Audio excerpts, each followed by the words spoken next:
2,00,000 పెట్టుబడి, unlimited growth. EcoBlue AdBlue franchisee. Smart investment, great returns. Hi hello నమస్తే, welcome to Suman TV. నేను మీ anchor Pawan. ఈరోజు మనం ఇడుముడి చైల్డ్ ఆర్టిస్ట్ శ్రీలాస్తో ఉన్నాం. మరిన్ని విషయాలు అమ్మని అడిగి తీసుకున్నాం. నమస్కారం. నమస్తే అండి. ఎలా ఉన్నారు? నేను చాలా బాగున్నాను. మీరు ఎలా ఉన్నారు? చాలా బాగున్నాను. అండ్ ఎట్లా అనిపిస్తుంది ఇడుముడి గ్రాండ్ సక్సెస్? యాక్చువల్లీ చాలా హ్యాపీగా ఫీల్ అవుతున్నాను. ఎట్ ద సేమ్ టైం చాలా ప్రౌడ్గా కూడా ఫీల్ అవుతున్నాను. ఓకే. ఎక్కడెక్కడనో నుండి ఇన్స్టాగ్రామ్ నుండి మెసేజ్ చేస్తున్నారు అండ్ వాట్సాప్లో కూడా విషెస్ పంపుతున్నారు. అండ్ ఇంకొక ఇన్సిడెంట్ నేను షేర్ చేసుకోవాలనుకుంటున్నాను. డొంకరాయ్, సీలేరు ఆ లొకేషన్స్లో మేము షూట్ చేసామన్నమాట. ఆల్మోస్ట్ మేము అక్కడ 20 days అక్కడే ఉన్నాం. అయితే అక్కడ నుండి ఆ ఏరియా నుండి ఒక అబ్బాయి నాకు ఇన్స్టాగ్రామ్లో మెసేజ్ చేశారు. మేము డొంకరాయ్ నుండి అండి, మేము వచ్చింది, మిమ్మల్ని చూసాము రియల్ లైఫ్లో కూడా అండ్ స్క్రీన్ మీద కూడా చూసాము, మీ క్యారెక్టర్ చాలా బాగుంది, మాకు చాలా బాగా నచ్చింది అని నాకు మెసేజ్ చేశారనమాట. 1 dayలోనే మేము సినిమా 3 times చూసాము, అంత బాగా నచ్చింది మాకు అని చెప్పారు. ఓకే. అండ్ నీ క్యారెక్టర్లో అంటే చూసుకుంటే బస్ సీన్లో కానీ కొన్ని చాలా డేర్గా చెప్పేసావు. అంటే నార్మల్గా మనోజ్కి కానీ స్వరూప్కి కానీ వాళ్ళు చూస్తే నాకే భయం నార్మల్గా లుక్. అంటే డేర్గా చెప్పేసావు చెప్పడం వరకు, డైలాగ్స్ కానీ కొన్ని సీన్స్లో. బట్ ఏంటంటే క్యారెక్టర్ క్యారీ చేస్తున్నప్పుడు కానీ ఇట్లాంటి క్యారెక్టర్స్ కొంచెం ఒక విలేజ్ గోల్, ఎక్కడ ఉన్న మారుమూల గ్రామం, అసలు బస్ కూడా లేని, సౌకర్యం లేని ఒక ఊరు, ఒక చిన్న గ్రామం అని చెప్పచ్చు, అవునా? బట్ అట్లాంటి క్యారెక్టర్స్ ప్లే చేస్తున్నప్పుడు పర్టికులర్గా నువ్వు సెలెక్ట్ చేసుకునేది కానీ నీ హోంవర్క్ కానీ ఏ విధంగా ప్లాన్ చేసుకుంటావు? అంటే శివనేవన సార్ ఎప్పుడు అది క్యారెక్టర్ లాగా ఎప్పుడు ఒక మూవీ ఇది ఓవర్ డ్రామా చేయాలి అట్లా అని ఎప్పుడు మాకు చెప్పలేదు. ఎప్పుడు సటిల్గా చేయమ్మా, చాలా బాగా చేస్తున్నారు, ఇలానే న్యాచురల్గా ఉండాలి నాకు. ఆయన మూవీ సేవ్ చూసుకున్నా కూడా చాలా న్యాచురల్గా ఉంటాయి, మన రియల్ లైఫ్కి తగ్గట్టుగా అవి ఉంటాయి. అలానే మమ్మల్ని చేయమని చెప్పారు. దాని తగ్గట్టుగా మేము స్క్రిప్ట్ ఇచ్చారు మాకు, మేము దాన్ని బట్టి ప్రిపేర్ అయ్యి వెళ్ళి చేసాము. అండ్ ఆ సీన్ బస్ నుండి దిగి వచ్చిన తర్వాత అది వార్నింగ్ సీన్ ఏదైతే ఉంటుందో అది యాక్చువల్లీ ఫస్ట్ డేకే ఓకే అయిపోయింది అనమాట. సో శివానేవన సార్ కూడా చాలా హ్యాపీగా ఫీల్ అయ్యారు. అండ్ ఆ రోజు కాంప్లిమెంట్ కూడా ఇచ్చారు నాకు, చాలా బాగా చేసిన లాస్ట్, నీకు చాలా బ్రైట్ ఫ్యూచర్ ఉందని చెప్పారు. I felt happy. Okay. But ఏంటంటే ఎన్ని రోజులు అయింది ఓవరాల్ నీ shoot? 15 to 20 days. 15 to 20 days. ఎన్ని రోజులు షూట్ ట్రిమ్ అయింది? అయ్యో చాలా. యాక్చువల్లీ డబ్బింగ్ అయిపోయిన తర్వాత కూడా ఫైనల్ కట్ ఏదైతే ఉంటుందో అది కూడా ట్రిమ్ చేయాల్సి వచ్చింది అనమాట. మీరు ట్రైలర్లో ఒక సీన్ ఉంటుంది ఫస్ట్ డే, గాయత్రి చెప్తుంది పడిపోతావే అంటే, పడిపోతే ఆ భయం ఉంటేనే పడిపోతాం అక్క అని, మీకు ఆ సీన్ గుర్తుందా? అది కూడా ట్రిమ్ అయిపోయింది, మీరు థియేటర్లో చూస్తే అది ఉండదు. బట్ నువ్వు ఏంటంటే నార్మల్గా చెప్పకుండానే కొంతమందిని సేవ్ చేసినట్టు వాళ్ళకి బుక్స్ ప్రొవైడ్ చేయడం కానీ, ఆ బుక్స్ కొంతమందికి ఇచ్చి ప్రొవైడ్ చేయడం కానీ, వాళ్ళు చదివి వాళ్ళు కూడా అంటే వాళ్ళ లైఫ్ని వాళ్ళు సేవ్ చేసుకోవడం అనేది బాగా అంటే కొంచెం మంచిగా ఉంది. వేరే వాళ్ళకి కొంచెం మనం ఎలాగున్నా సరే వాళ్ళకి కొంచెం వెళ్ళకుండా కొంచెం స్టాప్ చేయడం మంచి పాయింట్ అంటే నీ క్యారెక్టర్లో చూసుకునేసరికి. బట్ ఏంటంటే నీకు బాగా షూట్ టైంలో కానీ సీన్స్లో కానీ ఆ స్వరూప్, మనోజ్ అంటే కొంచెం వీళ్ళు చూడడానికి ఒక సైకో, కొంచెం టెర్రర్గా అనిపిస్తున్నారు కదా, వీళ్ళతో ఎట్లా ఉందంటే షూట్ టైం? వాళ్ళు చూడడానికి అలా ఉంటారు కదండి, వాళ్ళు చాలా సాఫ్ట్ స్పోకెన్. ఓకే. ఎలాంటి ప్రాబ్లం కానీ డిస్టర్బెన్స్ కానీ వాళ్ళ నుండి ఎప్పుడూ మాకు రాలేదు. చూడడానికి మాత్రమే వాళ్ళు అలా ఉంటారు. మాకు అలా అనిపించాలి లుక్లో. అండ్ అంటే ఇప్పుడు దాకా చేసిన మూవీస్ అంటే కోర్ట్ మూవీ చేశాను, దాంట్లో శ్రీదేవి ఫ్రెండ్గా అనమాట. అండ్ ఆంధ్ర కింగ్ తాలూకాలో భాగ్యశ్రీ ఫ్రెండ్గా చేశాను. అండ్ ఉస్తాద్ భగత్ సింగ్లో రాశికన్న వాళ్ళ ఫ్యామిలీ మెంబర్గా చేశాను. అండ్ తమిళ్ మూవీ పావిజయ్ గారు అని చెప్పి ఆయన డైరెక్టర్ అనమాట, దాంట్లో కూడా హీరోయిన్ చైల్డ్హుడ్ సీక్వెన్స్లో నేను రోల్ ప్లే చేశాను. తెలుగు కాకుండా తమిళ్ కూడా? తమిళ్ కూడా. అండ్ ఇంకా అండ్ ఇప్పుడు ఇడుముడి. ఎట్లా అనిపిస్తుంది స్టార్టింగ్ జర్నీ? ఫస్ట్ మూవీ అంటే కోర్టు? లేదండి, నేను 5 years నుండి వర్క్ చేస్తున్నాను. నా ఫస్ట్ మూవీ యాక్చువల్లీ అమిగోస్ అనమాట. డాడీ వాళ్ళ ఫ్రెండ్ కళ్యాణ్ రామ్ గారు, డాడీ వాళ్ళ ఫ్రెండ్ వెంకీ మామ అని చెప్పి ఆయన నన్ను ఇంట్రడ్యూస్ చేశారు మైత్రి మూవీస్కి. ఆయనకి ఎప్పటికీ నేను గ్రేట్ఫుల్గా ఉంటాను. ఆయన ఇంట్రడ్యూస్ చేశారు అండ్ చాలా మూవీస్ చేశాను, ఆల్మోస్ట్ ఒక 20+ మూవీస్ చేసి ఉంటాను. కాకపోతే ఇప్పటి వరకు నాకు కరెక్ట్ ఐడెంటిటీ అనేది రాలేదు, గుర్తింపు అనేది రాలేదు. ఐ థింక్ ఇరుముడితో నాకు వచ్చిందని నేను ఫీల్ అవుతున్నాను. ఓకే, ఆల్మోస్ట్ ఇన్ని మూవీస్ చేసినా సరే మంచి గుర్తం ఇడుముడితో వచ్చింది, అవును. ఒక్క లైన్ సీక్వెన్స్తో, అంతేనా? ఓకే, అండ్ షూటింగ్ టైంలో ఎట్లా అనిపించేది? అంటే నీకు పర్టికులర్గా రవితేజ గారి క్యారెక్టర్ కానీ, అంటే ప్రియభావని శంకర్ గారిది కానీ, నక్షత్రాది కానీ, అజయ్ ఘోష్ గారిది కానీ, కొమరంది కానీ, ఈ స్వరూపు, మనోజు, వినయ్ వీళ్ళ బ్యాచ్ది కానీ, అండ్ మిగిలిన రవితేజ గారి ఫ్రెండ్స్ క్యారెక్టర్లు చేసిన వాళ్ళది కానీ ఎట్లా అనిపించింది? సాయి కుమార్ గారిది కానీ. ఫస్ట్ నేను టీమ్ గురించి చెప్తాను. ఓకే. ఇరుముడిలో ఒక ఫేమస్ డైలాగ్ ఉంటుంది, రవితేజ గారు చెప్తారు, నాకు ఒక బలహీనత ఉంది, ప్రతి ఒక్క ఆడపిల్లని నా కూతురులా చూసుకుంటానని. ఆ ఫీలింగ్ ఇరుముడిలో వర్క్ చేసిన ప్రతి ఒక్కరికి ఉంటుంది. శివ సార్ దగ్గర నుండి, co director Naidu sir, Suresh sir, Suri sir, manager Valli గారు, రమణ గారు, చౌదరి గారు, వీళ్ళందరూ మమ్మల్ని ఒక సొంత కూతుర్లా చూసుకున్నారు. మాకు ఎప్పుడూ అనిపించలేదు, అంటే హైదరాబాద్ నుండి సీలేరు వరకు మేము ఇంత కంటిన్యూస్ జర్నీ చేసాము. ఆల్మోస్ట్ 12 hours జర్నీ, అది it's not a easy thing. అంత జర్నీ చేసినా కూడా మేము ఏదో వేరే ఊరికి వెళ్ళి మేము చేస్తున్నా అనే ఫీలింగ్ ఎప్పుడు రాలేదు. ఒక ఫ్యామిలీ దగ్గరికి వెళ్ళి వాళ్ళతో ఎలా అయితే ఎంజాయ్ చేస్తామో, ఎలా అయితే వర్క్ చేస్తామో అలా అనిపించింది మాకు. అండ్ ఒక సీన్ ఉంటుందన్నమాట, స్కూల్ సీక్వెన్స్లో నేను పరిగెత్తుకుంటూ రావాలి, పరిగెత్తుకుంటూ వచ్చే దాంట్లో నేను కింద పడిపోయాను, కాలు స్లిప్ అయ్యి ట్విస్ట్ అయిపోయి స్ప్రెయిన్ అయిపోయింది అనమాట నాకు. అయితే టీం అందరూ కలిసి, శివానివాన సోతో సహా అందరూ కలిసి షూట్ ఆపేసి నా దగ్గరికి వచ్చి ఏమేం లాస్యా ఓకేనా అని నాకు ట్రీట్మెంట్ ఇచ్చిన తర్వాత, ఫస్ట్ ఎయిడ్ చేసిన తర్వాత మళ్ళీ షూట్ స్టార్ట్ చేశారు. అలాంటి టీంతో నేను ఇప్పటి వరకు ఎక్కడ నేను వర్క్ చేయలేదు. Irumudi team is the best team ever. బాగా చూసుకున్నారు. ఎస్, చాలా బాగా చూసుకున్నారు. రెమ్యూనరేషన్ ఎంత ఇప్పటిదాకా వచ్చిన మూవీస్ తో పోల్చుకుంటే? ఇది ఎక్కువే, కానీ I don't want to mention the number. Okay, and ఎట్లా అనిపిస్తుంది థియేటర్లో చూసినప్పుడు ఆ వైబ్ కానీ, అండ్ ఫ్యామిలీ కానీ, ఫ్రెండ్స్ కానీ చాలా మంది చూసుంటారు, నీకు వచ్చిన పర్టికులర్ ఫీడ్బ్యాక్ అంటే ఎవరి దగ్గర నుంచి ఫస్ట్ అని చెప్పొచ్చు? ఫస్ట్ డాడీ దగ్గర నుండి వచ్చింది, బికాస్ డాడీ 7:45కి దేవిలో ఉంటే ఆ షోకి వెళ్ళారనమాట. ఇంటర్వెల్లో ఫోన్ చేశారు, ఏదైతే అది నా దట్ సీన్ ఏదైతే ఉంటుందో పాపం మా మమ్మీ డాడీ ఇద్దరు ఏడ్ చేశారు అది చూసి. అంటే సొంత కూతురు కదా, ఈవెన్ దో అదొక మూవీ అయినా అదొక రోల్ అయినా నన్ను అలా చూసుకోవడం వాళ్ళకి అలా చూడలేకపోయారనమాట. వాళ్ళు ఏడ్ చేశారు, కానీ వాళ్ళకి ఒక ప్రౌడ్ మూమెంట్ అది, నేను అది మాత్రం చెప్పగలను. ఓకే, అంటే ఆంధ్ర కింగ్ తాలూకా చేసావు రామ్ గారితో, and court Roshan and Sridevi, వీళ్ళతో ఎట్లా అనిపించింది? అంటే బాండింగ్ కానీ? వాళ్ళు చాలా ఫ్రెండ్లీ. ఇన్ఫ్యాక్ట్ నాకు నిన్న నైట్ 11:30కి నాకు కాల్ చేశారు, నీల్మా ఆంటీ వాళ్ళ శ్రీదేవి వాళ్ళ మదర్ అనమాట. శ్రీదేవి కూడా నాకు ఫోన్ చేసింది, వాళ్ళ సిస్టర్ దివ్య అని చెప్పి ఆ అక్క కూడా నాకు ఫోన్ చేశారు. ఫోన్ చేసి చాలా బాగుంది లాస్య, నీ క్యారెక్టర్ అంత ఎక్స్పెక్ట్ చేయలేదు, అంత స్ట్రాంగ్ ఉంటుందని నేను ఎక్స్పెక్ట్ చేయలేదు, చాలా బాగా చేసావు నువ్వు అని వాళ్ళు చాలా మంచిగా మోటివేట్ చేశారు. రోషన్తో కూడా చాలా బాగుంటుంది బాండింగ్, అది కూడా ఒక సొంత బ్రదర్ లాగా ఫీల్ అవుతాను. రామ్ గారు అండ్ యాక్చువల్లీ చాలా ఫ్రెండ్లీ పర్సన్ అనమాట. ఆఫ్ స్క్రీన్కి ఆన్ స్క్రీన్కి చాలా డిఫరెన్స్ ఉంటుంది, అండ్ ఎప్పుడు జోక్స్ క్రాక్ చేస్తూనే ఉంటారు. I had a great time with him. And అంటే ఈ మూవీలో నీకు బాగా నీ క్యారెక్టర్ కాకుండా నచ్చిన క్యారెక్టర్ కానీ, వాళ్ళంటే టీచర్ క్యారెక్టర్ అయినా స్వస్తిక గారిది, అంటే నీ పర్టికులర్ అనుష క్యారెక్టర్ కాకుండా అంటే మిగిలిన క్యారెక్టర్స్ ఏవేది బాగా నచ్చింది? పర్టికులర్గా నీ క్యారెక్టర్లో నీకు నచ్చిన పాయింట్ అంటే ఏదని చెప్తావు? 20 days షూట్ చేసావు, నీ క్యారెక్టర్లో నచ్చిన పాయింట్, నీ క్యారెక్టర్ కాకుండా మిగిలిన క్యారెక్టర్స్లో నీకు నచ్చిన పాయింట్స్? ఫస్ట్ నా క్యారెక్టర్లో నాకు బాగా నచ్చింది ఏంటంటే, పక్కన ఆడపిల్లకి ఏమైనా ప్రాబ్లం వస్తే స్టాండ్ తీసుకొని తను మాట్లాడింది. యూజువలీ ఎవరైనా చేస్తారో లేదో నాకు తెలీదు, బట్ అంత స్ట్రాంగ్గా క్యారెక్టరైజేషన్ డిజైన్ చేశారు శివ సార్. అండ్ అది ప్లే చేయడం నాకు చాలా బాగా అనిపించింది, అండ్ నేను ప్రౌడ్గా ఫీల్ అవుతున్నాను. ఆ క్యారెక్టర్ నాకు ఎప్పటికీ నేను మర్చిపోలేను. అండ్ బాగా నచ్చిన క్యారెక్టర్ ఏంటంటే స్వాసిక గారిది. యూజువల్లీ అది ఎవరికి నచ్చిందో లేదో నాకు తెలీదు, కానీ నాకు మాత్రం నచ్చింది. ఎందుకంటే ఆవిడ చాలా సీనియర్ యాక్టర్, అండ్ ఆ క్యారెక్టర్ని ఆవిడ క్యారీ చేసిన విధానం నాకు బాగా నచ్చింది. యూజువల్లీ అలాంటి క్యారెక్టర్స్ చేయాలంటే చాలా గట్స్ ఉండాలన్నమాట. ఆవిడ చాలా బాగా క్యారీ చేశారు, నాకు బాగా నచ్చింది. అండ్ ఇంకా యా రవితేజ గారిది నాకు బాగా నచ్చింది.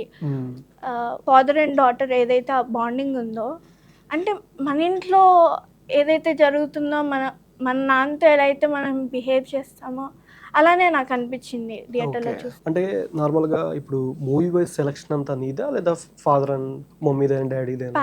పేరెంట్సే చూసుకుంటాం. అంటే నార్మల్ స్టార్టింగ్ నుంచి క్యారెక్టర్స్, అమిగోస్ ఈ మూవీస్ అని చేసుకొనొచ్చు. Hmm. కొన్ని ఏమైనా రిజెక్ట్ అయినయి ఏమైనా ఉన్నాయా? మిస్ అయినయి గానీ? ఆబ్వియస్లీ రిజెక్షన్ అనేది కామన్ అండి. హ్మ్. మనం స్ట్రాంగ్గా దాన్ని ఫేస్ చేసి ముందుకెళ్ళాలి. ఓకే. ఏడ్చుకుంటూ అక్కడే ఆగిపోతే నేను ఈరోజు వచ్చిండేదాన్ని కదా. ఓకే. ప్రయత్నిస్తూ ఉండడమే. అంతే. ఓకే. బాగా ప్యాషనా ఫిలిమ్స్ యా, అంటే? డాడీకి యాక్చువల్లీ చాలా ఇష్టం. డాడీ యాక్చువల్లీ డిస్ట్రిబ్యూటర్ అనమాట. ఓకే. ఆయన ఆల్మోస్ట్ ఒక 40 ఫిల్మ్స్ డిస్ట్రిబ్యూట్ చేశారు. ఖైదీ నెంబర్ 150 నుండి స్టార్ట్ చేశారు. లాస్ట్ అలయ వైకుంఠపురం అనమాట. ఓకే. ఎంసీఏ, ఆర్ఎక్స్ 100, నిన్ను కోరి, మజిలీ చాలా చేశారు. పెద్ద పెద్ద హిట్సే చేశారనమాట. ఓకే. డాడీకి ఇటువైపు ఆ ఇండస్ట్రీ కొద్దిగా తెలుసు అనమాట. సో నాన్న పిచ్చి నాకు కూడా వచ్చింది ఇన్ఫాక్ట్ చెప్పాలంటే. సో అలా జరిగింది. ఓకే. నెక్స్ట్ ఏదైనా ఓన్‌గా ప్రొడ్యూస్ చేసుకునే మూవీ ఉందా? యా, ప్లాన్ చేస్తున్నాం. ప్రొడక్షన్ ఓపెన్ చేసాం అనమాట. శ్రీలాస్య క్రియేషన్స్ అని బ్యానర్ ఓపెన్ చేసాం. ఓకే. ఇంకా నేను ఇంకొంచెం పెద్దగా అయ్యి ఇంకొంచెం మెచ్యూరిటీ వచ్చిన తర్వాత I definitely move on. Only heroine based lady oriented films ఈ టైపా? లేదంటే Yeah. ఓకే. బట్ ఏంటంటే అది నార్మల్ అన్ని. Normally okay. అండ్ ఇన్ని మూవీస్ చేసావు. నీకు పర్టికులర్‌గా అంటే ఛాలెంజింగ్ సీన్ అంటే ఏదని చెప్పు? ఇరుముడిలో బాడీ రికవరింగ్ సీన్ అది ఉంటుంది అనుషది. అయితే అది ఫుల్ మురికి వాటర్. అది వాళ్ళు సెట్ చేసినా కూడా అది ఆర్టిఫిషియల్గా ఉండకుండా ఉండడానికి చాలా న్యాచురల్గా అదంతా మురికి వాటర్ అనమాట. హాఫ్ ఆఫ్ ద బాడీ వాటర్లో ఉంది, హాఫ్ ఆఫ్ ద బాడీ పైన ఉంది. డైరెక్ట్ సన్ పడుతుంది ఎండ్ మీద. ఓకే. అది చాలా ఛాలెంజింగ్గా ఉండింది. అప్పుడు ఆ సీక్వెన్స్ జరుగుతున్నప్పుడు Naidu sir, Suresh sir and Shivanirmana గారు చాలా టెన్షన్ పడిపోయారు. చాలా కేర్ తీసుకున్నారు నా విషయంలో. జాగ్రత్త లాస్య, ఇది చెయ్యవు పడిపోతావు అని వాళ్ళు చాలా టెన్షన్ పడ్డారు, చాలా కేర్ తీసుకున్నారు. ఓకే. అండ్ బెస్ట్ మూమెంట్ ఏంటంటే అప్పుడు శివానిర్మాణ సార్ నా దగ్గరికి వచ్చి అడిగారనమాట, భయం వేస్తుందా లాస్య అంటే నేను ఏదో మొహాటం కొద్దీ లేదు సార్ అని చెప్పాను. కానీ ఆయన మాత్రం వెంటనే నువ్వు పులిరా అని నా భుజం తట్టి అక్కడ నుండి వెళ్ళారు. అంటే ఒక మెంటల్ స్ట్రెంగ్త్ ఆయన ఇచ్చి నాకు వెళ్ళారు. ఆ కాంప్లిమెంట్తో ఆ రోజు డే మొత్తం నేను ఈజీగా వర్క్ చేయగలిగాను. అలాంటి కాంప్లిమెంట్స్, అలాంటి బెస్ట్ మూమెంట్స్ చాలా ఉన్నాయి. ఫస్ట్ మూవీతో పోల్చుకుంటే ఇప్పటిదాకా రెమ్యూనరేషన్ ఎంత % పెరిగింది? అకౌంట్స్ అవన్నీ పేరెంట్సే చూసుకుంటారు. ఎన్ని జీరోస్ ఉండొచ్చు పోనీ? లేదండి. ఓకే. అంటే నీకు ప్రియభవాని గారిది క్యారెక్టర్ ఇందాక లైన్లో చెప్పుకొని వచ్చావు, రవితేజ గారి క్యారెక్టర్ ఇవన్నీ. కానీ ఓవరాల్ సినిమా మొత్తంలో నీకు బాగా అంటే ఆల్రెడీ నీ షూట్ టైంలో చూస్తూ ఉంటావు, నీ సీన్ కాకపోయినా వేరే వాళ్ళ సీన్స్ అయినా, ఈ సీన్ కదా ఆడియన్స్లో బ్లాక్ బస్టర్ అనిపించిన సీన్ అంటే ఏదని చెప్పి? క్లైమాక్స్. నక్షత్ర క్యారీ చేసిన విధానం. తనకి ఇది ఫస్ట్ ఫిలిం అనమాట, తన డెబ్యూ తెలుగులో. తను ఒక సొంత ఏమంటారు, ఒక అచ్చ తెలుగు ఆడపిల్ల ఎలా అయితే మాట్లాడుతుందో అలానే తను క్యారీ చేసింది. డబ్బింగ్ కూడా తనే చెప్పుకుంది అనమాట. ఆ క్లైమాక్స్ సీన్ అయితే ఇప్పటికీ నా మైండ్లో అలా రన్ అవుతూనే ఉంది. ఓకే. ఇన్స్టా రీల్స్ ప్రమోషన్స్ చేస్తున్నావా? ప్రమోషన్స్ ఇప్పటి వరకు నేను స్టార్ట్ చేయలేదు. ఇంకా స్టార్ట్ చేయలేదు. ఇంకొన్ని రోజులు అయిన తర్వాత, ఇంకొంచెం మెచ్యూరిటీ వచ్చిన తర్వాత ఐ విల్ స్టార్ట్. ఓకే. అంటే యాజ్ ఏ నీ పాయింట్ ఆఫ్ వ్యూ జెంజీ కాబట్టి ఏంటంటే ఇన్స్టా పరంగా ఎక్కువ ఇన్కమ్ అంటే మనీ పరంగా కానీ శాలరీ పరంగా ఇన్స్టా పరంగా ఎక్కువ వస్తుంది అనుకుంటున్నావా, మూవీస్ పరంగా అనుకుంటున్నావా యాజ్ నీ point of? Definitely movies. Okay. But ఏంటంటే ఇప్పుడు దాకా కొన్ని రీల్స్ కానీ ఏదైనా పెడితే నార్మల్గా ప్రమోషన్స్ కాకపోతే నార్మల్ మనం చేసుకునే రీల్స్, సరదాగా డ్యాన్స్ రీల్స్ కొన్ని వస్తూ ఉంటాయి. బ్యాడ్ కామెంట్స్, కొంతమంది ట్రోలింగ్ కానీ ఇట్లా ఏమైనా ఎదురైనా నీకేమైనా? నెగిటివిటీ మనుషులు ఎక్కడున్నా కూడా నెగిటివిటీ, పాజిటివిటీ రెండు ఉంటాయి. ఓకే. పాజిటివిటీ మనం ఎట్లా అయితే తీసుకుంటామో నెగిటివిటీ కూడా అంతే గుడ్ వేలో మనం రిసీవ్ చేసుకోవాలి. ఏదైనా అటు ఇటు అయిందంటే మా అమ్మ తోలు తీసేస్తుంది ఎవరైతే కామెంట్స్ పెట్టారో అక్కడే. సో నాకు ఎప్పుడు నెగిటివిటీ, బ్యాడ్ కామెంట్స్ అలాంటి నా వరకు ఎప్పుడు రాలేదు. మమ్మీయే టేక్ కేర్ చేస్తారు. ఓకే. అంటే ఏంటంటే నీకు బాగా నచ్చిన సాంగ్ అంటే మూవీ వచ్చేదాకా మాకంటూ మేము మల్లెపూల పాలకి ఈ సాంగ్ అనుకున్నాం. బట్ మూవీ రిలీజ్ అయిన తర్వాత చాలా వరకు చాలా మంది పాయింట్ ఆఫ్ వ్యూ ఇది ఒక విధంగా ఉంటే ఈ సాంగ్ ఇంకో విధంగా ఉంది. టూ కొంచెం ఆపోజిట్గా అనిపించింది చాలా మందికి. 2 అవర్స్ దేవుడి దాంట్లో మంచిగా అందరూ మంచి ఎంజాయ్ చేశారు దేవుడి పాటలకి, అందరూ లెగిసి డ్యాన్స్ చేయడం కానీ సాంగ్ అయ్యప్ప సాంగ్ ఉంది. అండ్ ఏంటంటే లాస్ట్కి ఎమోషన్ బాగా, అది కూడా దీనికి ఆపోజిట్లో అంతే 100% ఇచ్చారు ఎమోషన్ ఈ సాంగ్ కూడా. నీకు బాగా ఏది బాగా నచ్చిందండి? ఇంటర్వెల్ తర్వాత ఒక సాంగ్ ఉంటుంది, జీవి ప్రకాష్ గారు పాడారు, ఇది కార్తీక మాసం స్వామి అని. ఆ సాంగ్ నాకు బాగా నచ్చింది. ఓకే. అండ్ ఏంటంటే మీ క్యారెక్టర్స్ ఏంటంటే ఒక్కొక్కరి ఒక్కో విధంగా ఎస్టాబ్లిష్ అయ్యాం అంటే మూవీ చూస్తుంటే. బట్ నీకు నచ్చిన క్యారెక్టర్ అంటే ఏదని చెప్తావు, నీది కాకుండా, అనుష క్యారెక్టర్ కాకుండా? ఐ థింక్ నక్షత్ర నాకు బాగా నచ్చింది. నక్షత్ర తర్వాత I think Sam Gayatri character. Okay. Sam చాలా మంచిగా క్యారీ చేసింది. నేను యాక్చువల్లీ శామ్ నుండి అంత నేను ఎక్స్పెక్ట్ చేయలేదు ఆ క్యారెక్టర్ అంత స్ట్రాంగ్ ఉంటుందని, కానీ అది చాలా బాగా టర్న్ అవుట్ అయ్యింది. ఓకే. అండ్ ఆడియన్స్ కూడా బాగా నచ్చింది. ఏమైనా గ్రాండ్గా పార్టీ ఏమైనా ఉందా ఈవినింగ్ సక్సెస్ మీట్లో? ఎస్ ఉంది. ఉందా? ఫ్రమ్ మైత్రి మూవీస్ వాళ్ళ దగ్గర నుండి ఉంది. ఓకే. అండ్ ఫైనల్గా నెక్స్ట్ వచ్చే అప్కమింగ్ మూవీస్ కానీ ఎట్లాంటి ప్లాన్ చేసుకున్నాం? ఉన్నాయి, ఒక 2-3 ప్రాజెక్ట్స్ హ్యాండ్లో ఉన్నాయి. ఇంకా అవి మేబీ ఇయర్ ఎండింగ్ కల్లా స్టార్ట్ అవ్వచ్చు. Okay. Names, movie names I don't want to reveal that. Okay. So ఉన్నాయి, అండ్ టైం వచ్చినప్పుడు నేనే రివీల్ చేస్తాను. టైం వచ్చినప్పుడు నువ్వే రివీల్ చేస్తావు. శివ సార్తో రవితేజ గారితో ఉన్న బాండింగ్ అంటే ఎక్స్పీరియన్స్ కానీ, ఆఫ్ స్క్రీన్ ఆన్ స్క్రీన్ రెండు? ఆఫ్ స్క్రీన్ నాకు చాలా మెమరీస్ ఉన్నాయి వాళ్ళతో. ఓకే. ఫస్ట్ నేను రవితేజ సార్ గురించి చెప్తాను. అయితే అది నా లాస్ట్ డే ఆఫ్ షూట్ అనమాట. ఇంకా రేపు ఉంటుందో లేదో అని తెలియకుండా ఉన్నప్పుడు నేను వెళ్ళాను రవితేజ సార్తో ఒక పిక్ తీసుకుందామని. అయితే పక్కనే శివ ఎవరైనా సార్ ఉన్నారు, చూసి దగ్గరుండి నన్ను ఇంట్రడ్యూస్ చేశారు రవితేజ సార్కి. మన పాప లాస్య మన మూవీలో యాక్ట్ చేస్తుంది, చాలా బాగా చేస్తుంది అని దగ్గరుండి ఆయన ఇంట్రడ్యూస్ చేశారు. అంతే స్వీట్గా రవితేజ గారు కూడా రిసీవ్ చేసుకున్నారు బాగా. ఓ అవునమ్మా, దా అమ్మ పిక్ తీసుకుందా అని ఆయన పిలిచారు. It was very fantastic memory. నా మనసులో అది ఎప్పటికీ ఉండిపోతుంది. అండ్ ఇంకెవరితో షేర్ చేసుకుంటా ప్రేమిస్తున్న సినిమా సాత్విక్? ప్రీతి నేహా కూడా యాక్చువల్లీ నాకు ఒక మంచి కాంప్లిమెంట్ ఇచ్చారనమాట. 2-3 days బ్యాక్ ప్రీస్ ఈవెంట్ అయిన తర్వాత ఆ వీడియో చూసి తను రియాక్ట్ అయ్యారు.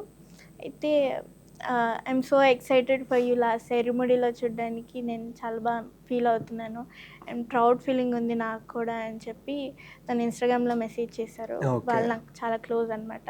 అండ్ భాను సార్ కూడా నన్ను సొంత డాటర్లా ట్రీట్ చేస్తారు. వచ్చే లాస్ట్ నేను దత్తత తీసేసుకుంటా అని చెప్తారనమాట. ఆయనతో కూడా చాలా మంచి బాండింగ్ ఉంది. And special thanks to Bhanushankar sir. Okay. Next 2 yearsలో పాన్ ఇండియా మూవీ ఎక్స్పెక్ట్ చేయొచ్చా? నాకు కూడా తెలియదు, మేబీ యా షూర్. స్పిరిట్ లో ఉన్నావా? అడుగుతున్నారు. ఇంకా ఏ సినిమాకైనా మన 100% మనం ఇవ్వాలి. అది రావడం రాకపోవడం సెకండరీ. మన 100% ఇచ్చామా లేదా అనేది చూసుకోవాలి. వస్తే హ్యాపీ, లేకపోయినా it's okay, no problem. Okay. అయితే ఖచ్చితంగా ప్రభాస్ గారితో చేయాలని మేము మనస్ఫూర్తిగా కోరుకుంటున్నాం. యా, నేను కూడా కోరుకుంటున్నానండి. Favourite hero? నాని గారు ఆల్ టైం. పారడైజ్ నేను అగ్రిమెంట్ అయితే సైన్ చేశాను. ఓకే. షూట్ ఇంకా స్టార్ట్ అవ్వలేదు నా పార్ట్. ఓకే. స్టార్ట్ అయితే అది కూడా ఐల్ రివీల్. ఆల్రెడీ మాక్సిమం 2 monthsలో రిలీజ్ కూడా ఉంది కదా? యా, యాక్చువల్లీ ఇరుముడికి పారడైజ్ వాళ్ళకి ఇద్దరికి క్లాషెస్ అయ్యాయి అనమాట. డేట్స్ నేను అటు ఇవ్వలేకపోయాను, ఇటు ఇవ్వలేకపోయాను. అందుకనే 20 days చేసినా కూడా ఇంకా నా సీన్స్ కొన్ని మిగిలిపోయాయి పారడైజ్ లో. యశికాతో కూడా కొన్ని కాంబినేషన్ సీన్స్ ఉన్నాయన్నమాట. అది చేయలేకపోయాను. నేను చాలా బాగా ఫీల్ అయ్యాను, నేను దానికి బ్యాడ్గా ఫీల్ అయ్యాను. ఇంకా అంటే నేను యశిక మాత్రమే డొంకరాయిలో ఉంటాం, మిగతా వాళ్ళంతా మోర్తిగూడెం ఆ ఏరియాలో ఉంటారు అన్నమాట. సో డొంకరాయిలో జరిగే ఇన్సిడెంట్స్ అవి కొన్ని షూట్ చేయలేకపోయాం ఆ డేట్స్ లేకపోవడం వల్ల. ఓకే. అయితే నెక్స్ట్ ఇంకా నాని గారితోను ప్రభాస్ గారితో స్పిరిట్ కూడా యాక్ట్ చేయాలని మనస్ఫూర్తిగా కోరుకున్నాం. Thank you so much. ఫైనల్గా మూవీ గురించి ఆడియన్స్కి ఏం చెప్తాం, ఇంకా చూడని వాళ్ళకి? తప్పకుండా డెఫినెట్లీ థియేటర్కి వెళ్ళి ఆ ఫాదర్ అండ్ డాటర్ ఎమోషన్ ఏదైతే ఉందో మీరు తప్పకుండా ఎక్స్పీరియన్స్ చేయాలి. అండ్ మన ఇంట్లో ఆడపిల్లల్ని మనం ఎలా అయితే చూసుకుంటామో అదే స్క్రీన్ మీద రిఫ్లెక్ట్ అవుతుంది. అలానే ఉంటుందన్నమాట ఇరుముడి కూడా. అండ్ క్లైమాక్స్కి వచ్చేటప్పటికి మీరు ఖచ్చితంగా ఏడుస్తారు. డెఫినెట్లీ థియేటర్స్లోకి వెళ్ళి తప్పకుండా ఇరుముడి చూడండి. అండ్ చూసిన వాళ్ళు థ్యాంక్ యూ సో మచ్ అండి. Thank you.